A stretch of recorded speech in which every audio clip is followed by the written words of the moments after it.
तो अयोध्या से कहते हैं राम जी धनुष को तोड़े, मिथिला वाले कहते हैं किशोरी जी ने धनुष को तोड़ दिया। राम भरी सिय भंजो चाका। तुलसीदास जी के रामचरितमानस वो वेद का मंत्र है, जिधर की ओर घटाइए उधर की ओर घटता है। राम भरी सिय भंजो चाका। सीता जी ने धनुष को तोड़ा और राम जी का वर्णन किया, इसका अर्थ तो यही हो। एक शंकर जी का भक्त है, उन्होंने कहा कि नहीं नहीं, राम जी ने धनुष को नहीं तोड़ा, न सीता जी ने तोड़ा। कौन तोड़ दिया? राम चाहे शंकर धनु तोड़ा। छुपाया है ना मानस। राम जी चाहते थे, शंकर जी ने धनुष को तोड़ दिया। और मुझसे पूछिए तो मैं बताऊं आपको, धनुष को न राम जी तोड़े, धनुष को न सीता जी तोड़ी, धनुष को न भगवान शंकर तोड़े, तो आखिर टूटा तो इस धनुष को मातृवध का पाप लगा था। तद ब्रह्म मातृवध पातक मनमथारी। हनुमान नाटक में लिखा है, इस धनुष को ब्रह्म हत्या का पाप लगा। भोले बाबा ने इसी धनुष से, ये हनुमान जी महाराज कह रहे हैं हनुमान नाटक में, हनुमान जी ने जिस ग्रंथ को अपने नखों से खोद खोद करके लिखा था, वाल्मीकि जी महाराज ने ईर्ष्या वशात तप करके हनुमान जी को प्रसन्न करके कहा कि आप अपने इस ग्रंथ को समुद्र में डाल दीजिए। क्योंकि हनुमान जी भगवान श्री राम के साथ में थे। उसी हनुमान नाटक में लिखा है, तद ब्रह्म मातृवध पातक मनमथारी। परशुराम जी महाराज इसी धनुष से अपने मां का गर्दन काट दिया। तद मातृवध पातक मनमथारी छत्रांतकारी कर्षण मम पाप विद्या। एषं धनु निष्पुरच्छराय नूनम देहम मोच रघुनंदन पानी तीर्थे। कहा राम जी ने धनुष को तोड़ा नहीं। ये धनुष कब से प्रतीक्षा कर रहे थे राम जी का कि भगवान श्री राम आए कि उनके हाथ रूपी तीर्थ में जाकर के मैं अपने आप को सुहागा। इसलिए राम जी के हाथ में जाकर के अपने आप टूट गए। तो राम कथा तो बहुत है, फिर कभी चर्चा करेंगे। अभी हम लोग विवाह की बात कर रहे हैं। विवाह तो बहुत है, भगवान श्री कृष्ण का घर में इतने विवाह। प्रथम विवाह रुक्मिणी के साथ में हुआ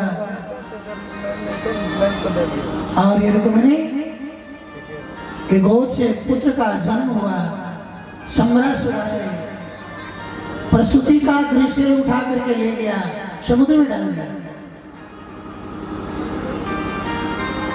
लेकिन जिनको भगवान बचाने वाले हो, दुनिया वाले क्या मारना है।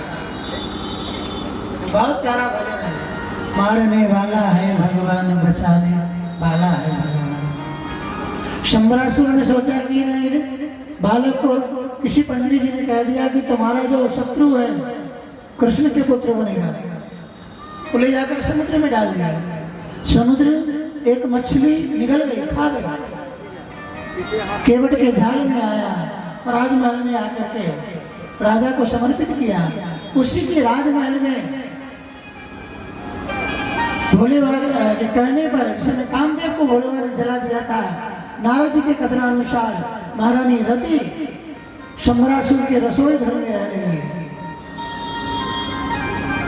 विचित्र हाल है।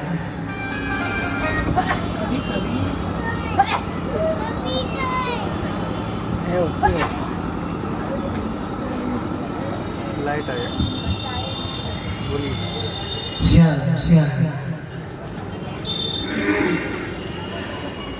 आपके घर में ही आपके शत्रु पलता है। शंबरासुर से जिस शत्रु के डर से जिस बालक को समुद्र में डाल दिया वही बालक उनके राजमहल के अंदर पल रहा है। कभी कभी भगवान दोस्त के घर में भी दुश्मन डाल बना देते हैं, और कभी कभी दोस्त दुश्मन के घर में भी रावण तलवार खींच करके सीता जी को मारने के लिए तैयार होता है, तो उनकी जो पत्नी है मंदोदरी वो आकर के हाथ पकड़ लेती है। ये क्या करते हैं? कभी कभी कुछ लोग रोड पर चलने से इसलिए डरते हैं कि कहीं एक्सीडेंट हो गया, मर जाओ तो क्या होगा। आपने देखा होगा लोग सोए हुए बिस्तर पर कभी कभी तख्त पर से चौकी पर से गिर जाता है तो हाथ पैर टूट जाता है। दुख तो होना ही होगा। तो इस शंबरासुर महारानी रति निवास करती थी, धीरे धीरे प्रलोभ में बड़ा हुआ। एक रोज सारी बात बता दिया और शंबरासुर को मार करके फिर प्रद्युम्न महारानी रति के सहित लेकर के आए। कहा? द्वारिका में। तो रुक्मिणी पहचान नहीं रही। नारद जी आए, पूरा परिचय दिया, ये तुम्हारे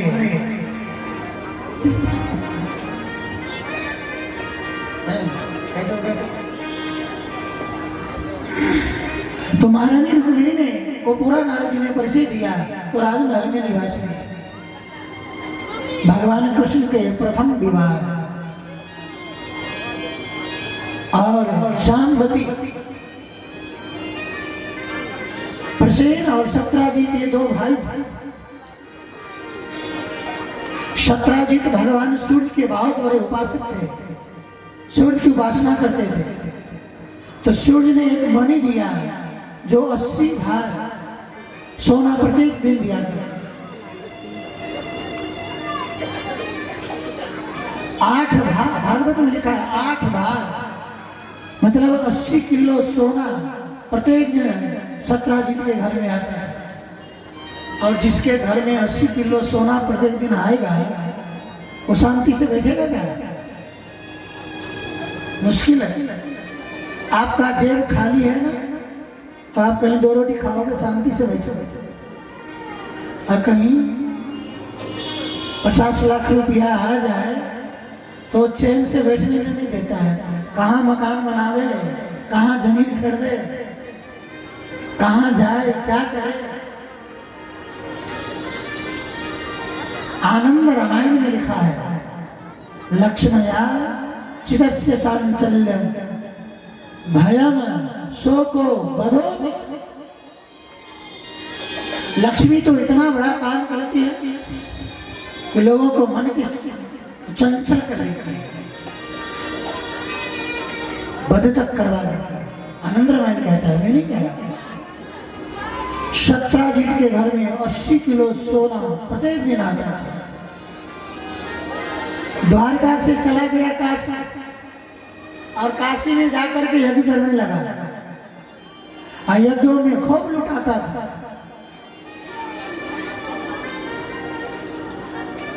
एक बार काशी से लौट करके आया तो सत्राजित उस मणि को पहन लिया और मणि को पहन करके गया राजसभा में। भगवान कृष्ण की जो सुधर्मा नाम की सभा थी उस सभा में पहुंचा। अच्छा, उस सभा में गया तो जितने लोग थे सबने देखा कि साक्षात भगवान सूर्य ही आ गया। कन्हैया समझ गया, क्योंकि उस मणि में तेज था, सूर्य के समान चमकता था। और जैसे भगवान कृष्ण आकर के बैठे सत्राजित, कन्हैया ने कहा, सुनिए, ये जो मणि आपके पास है ना, ये महाराज उग्रसेन के खजाने में जमा कर दीजिए, क्योंकि राज्य में जहां कहीं भी ज्यादा संपत्ति होती है तो राजा का अधिकार होता है, इसलिए तो राजा कर लिया करते हैं, टैक्स तो लेते हैं।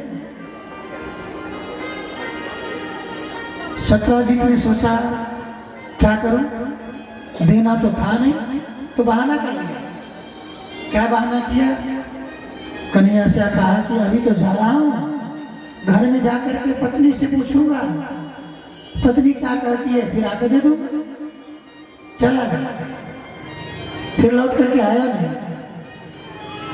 कल होकर के उसका भाई था प्रसेन, वो उस मणि को पहन लिया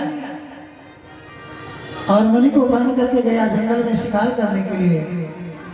एक शेर प्रसेन को मार दिया और मणि लेकर के चलते बने। जामवंत जी महाराज देख रहे थे एक शेर के मुंह में चमक है, किसी का वो आए, शेर को मार करके मणि लिए और मणि ले जाकर के अपनी बेटी जामवती को दे दी। मणि लेकर के जामवती खेलने लगी और मणि लेकर के जब खेलने लगी, इधर सत्राजीत पूरे द्वारका में हल्ला कर दिया। क्या हल्ला किया? सत्राजीत जिससे कहता है उसे कहता है भाई मैं तुमसे कहता हूं तुम किसी से मत बोलना। लगता है मेरे भाई को कृष्ण मरवा करके मणि अपने खजाने में जमा करवा दिया। भगवान लक्ष्मीपति है, उनको क्या आवश्यकता है, लेकिन दुनिया ऐसी जालिम होती है कि भगवान को भी नहीं छोड़ती।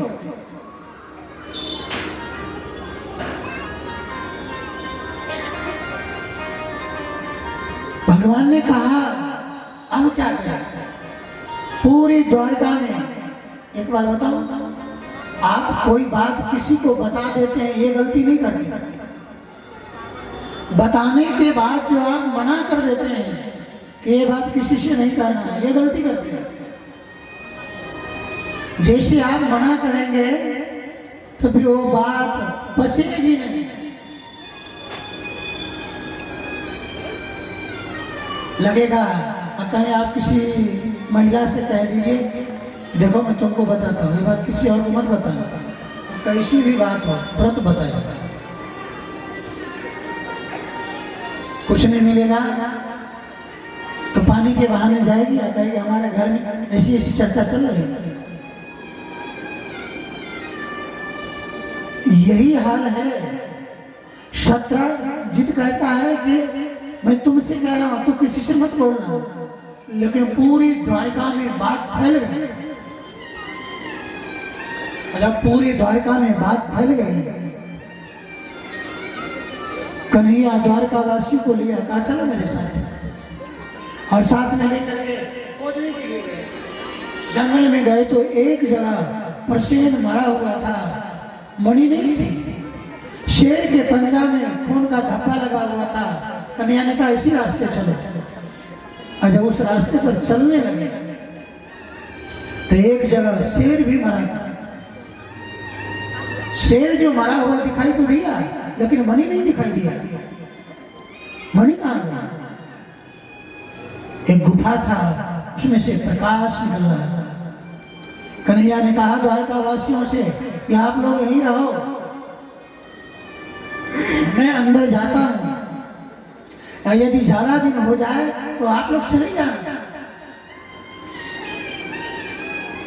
भगवान कृष्ण जब अंदर गए, जामवती की बेटी थी जामवती, उसे मणि लिया और लेकर के आने लगे तो जामवंत जी महाराज आ गए और भगवान कृष्ण के साथ में युद्ध कर रहे। एक दिन नहीं, 2 दिन नहीं, 27 दिनों तक युद्ध चला है। और ये 27 दिनों तक जब लगातार युद्ध चलता रह गया, आप लोग मंच पर भीड़ नहीं करो, आगे जाकर के बैठिए सब, आप लोग आगे चले जाइए, आगे बैठिए, आगे आगे बैठिए, नहीं तो यहाँ ऊपर में ज्यादा भीड़ हो जाती है।